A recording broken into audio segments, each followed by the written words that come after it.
Bismillahirrahmanirrahim. Assalamualaikum warahmatullahi wabarakatuh. Nama saya Abdillah bin Said Muhammad Khairuddin. Nombor matris 077490. Saya daripada Ijazah Sarjana Muda Pengajar Islam Usuluddin.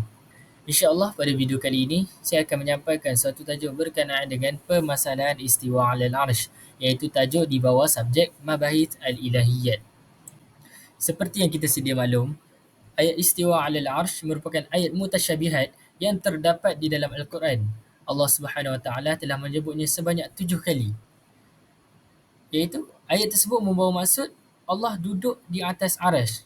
Di sini menunjukkan yang Allah Subhanahu Wa Taala itu bertempat. Sebagai ahli sunnah wal jamaah, ia sama sekali bercanggah dengan keyakinan dan akidah kita, iaitu kita mengatakan Allah Subhanahu Wa Taala itu bertempat. Kerana sifat Allah Subhanahu Wa Taala itu sama sekali tidak sama dengan makhluk. Kerana Allah Subhanahu Wa Taala bersifat mukhalafatu lil hawadith. Oleh itu, ahli sunnah wal jamaah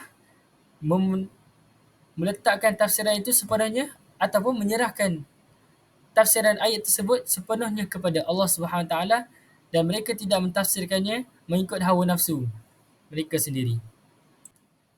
Jadi untuk pendahuluan, keyakinan keberadaan Allah di langit ini merupakan sebuah keyakinan sesat dan menyesatkan. Kelompok Mujassimah merupakan kelompok yang menyatakan Tuhan bersifat dengan sifat benda. Para ulama besar ahli sunnah wal jamaah yang menjelaskan bahawa Allah tidak bertempat di langit. Allah SWT menciptakan arasy untuk menampakkan kekuasaannya, bukan untuk tempat dan zatnya. Di sini kita dapat lihat bahawa ahli sunnah wal jamaah tidak mentafsirkan ayat itu dengan mengatakan yang Allah Subhanahu Wa Taala ini bertempat, iaitu ayat istiwa alal arsh. Kerana ia sangatlah bercanggah dengan akidah ahli sunnah wal jamaah itu sendiri. Dan golongan Mujassimah ini adalah golongan yang menyatakan Allah itu bersifat dengan sifat benda. Dan kita dapat tahu dan kita sedia maklum yang sifat benda itu merupakan sifat makhluk. Dan ia amatlah bertentangan dengan akidah ahli sunnah wal jamaah dengan menyatakan Allah itu sama dengan makhluk.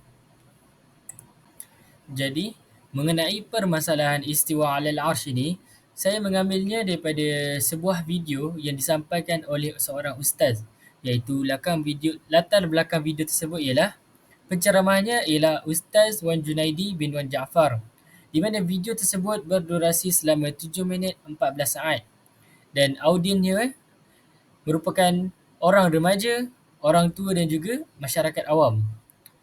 Dan tajuk mengenai video tersebut adalah Allah wujud tidak bertempat. Seterusnya, berkenaan dengan latar belakang penceramah pula ialah nama penuhnya ialah Wan Junaidi bin Wan Jaafar. Beliau dilahirkan pada tahun 1969 di Kampung Kubang Bujur, Kuala Terengganu.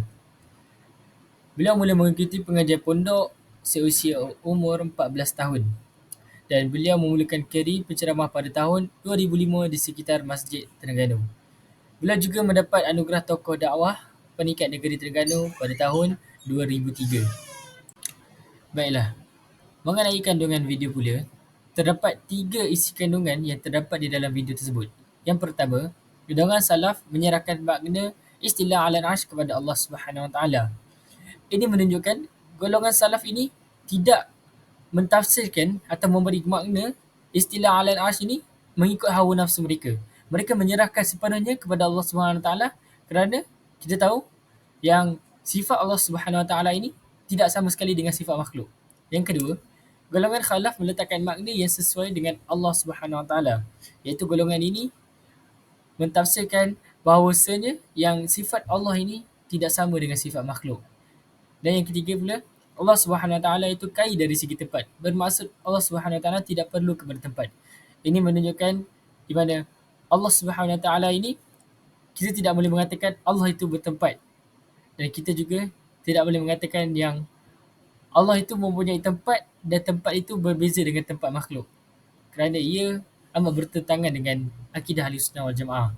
Apa yang kita perlu buat adalah menyerahkan sepenuhnya kepada Allah, iaitu makna itu kita serahkan kepada Allah tanpa kita mentafsirkannya sesuka hati kita. Baiklah, mengenai ulasan video pula. Yang pertama, tempat merupakan sifat bagi makhluk dan untuk makhluk sahaja.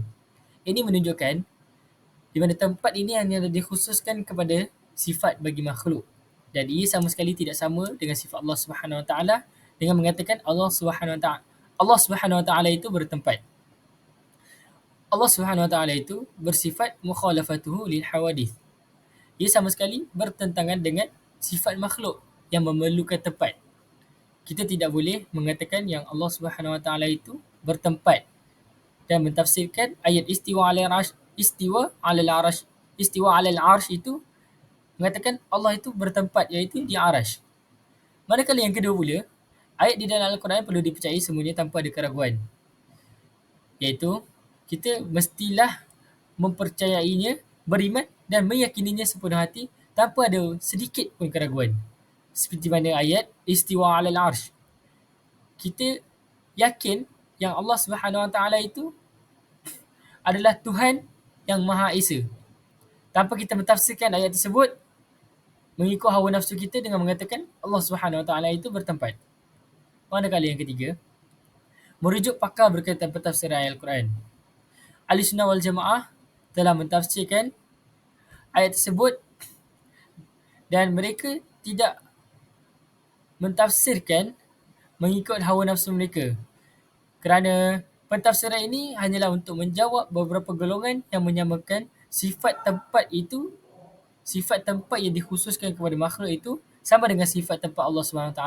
Dan kita juga tidak boleh mengatakan yang Allah mempunyai tempatnya tersendiri dan berbeza dengan makhluk. Kerana itu adalah bertentangan dengan akidah Ahlussunnah wal Jamaah. Dan itu disebabkan kita perlu merujuk pakar pentafsiran Al-Quran mengenai ayat mutasyabihat. Dan yang terakhir, Allah Subhanahu Wa Taala itu tiadalah awal dan juga tiada akhir. Ini menunjukkan yang Allah Subhanahu Wa Taala itu hanyalah Tuhan yang Maha Esa, iaitu Allah yang tidak ada awal dan juga tidak ada akhir. Ini berbeza dengan mana? Ini berbeza dengan makhluk yang mempunyai pengakhiran. Di mana makhluk ini bersifat fana. Baiklah, kesimpulannya, mendalami akidah secara mendalam sangat penting bagi mencegah pentafsiran ayat secara sesuka hati. Memastikan pemahaman yang benar terhadap ajaran Islam dan menghindari penyimpangan dalam keyakinan. Hal ini dapat membentuk dasar keyakinan yang kuat dan konsisten sesuai dengan prinsip-prinsip agama.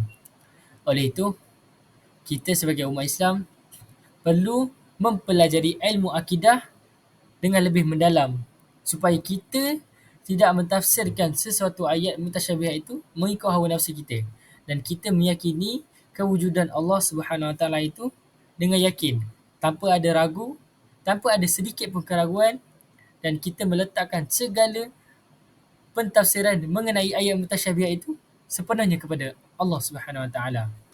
Baiklah, itu saja daripada saya. InsyaAllah. Kalau ada silap, mohon maaf dan itu saja daripada saya. Assalamualaikum warahmatullahi wabarakatuh.